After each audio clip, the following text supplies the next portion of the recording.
আজকে আমরা এই বিকালবেলা আসছি ঈদের মজা খালপাড়ে।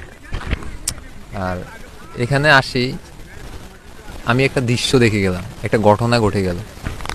প্রায় এই ঘটনাটাই আমি আজকে আপনাদের মাঝে শেয়ার করতে এসেছি। আসলে এমন সময় একটা পরিবার আসছে এখানে ঘোরার জন্য, তো তারা অবশেষে একটা নৌকা ডাক দিল। দাঁড় দাম করে প্রায় নৌকাতে উঠলো। তো তাদের গ্রুপে সবাই উঠে গেছে, বাট একজন উঠে নাই। তো তার হাজব্যান্ডটা বলছে যে তুমি এখানে বসে আছো কেন, তুমিও চলো আমাদের সাথে। তো এখন ওই ভদ্র মহিলাটি বলতেছে যে না, আমি যাবো না। তো এখন আমি তার পাশেই ছিলাম। তো এবার হাজব্যান্ডে বলতেছে কেন, নৌকাটা হচ্ছে ছোট্ট অনেক, যদি এখানে আমরা সবাই উঠে যাই আর নৌকাটা যদি সবাই ডুবে দেয় তাহলে আমরা সবাই এখানে মারা যাব, পুরা গোষ্ঠী শেষ, তো কী হবে।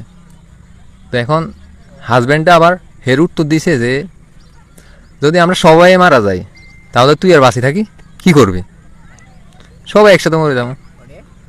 এখন মহিলা বলতেছে যে আমার হচ্ছে সরকারি চাকরি, তো আমি মরে গেলে তো আমার সরকারি চাকরিটাও শেষ।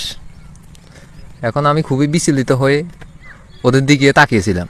আর এখন আমি যাই হোক অবশেষে মহিলাটিও নৌকাটিতে উঠছে, তারা তাদের ভ্রমণ করতেছে, ওই যে যাচ্ছে, এখন আসতেছে আবার।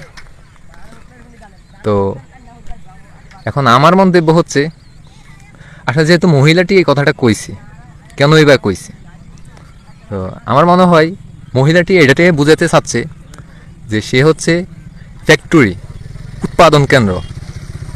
যেমন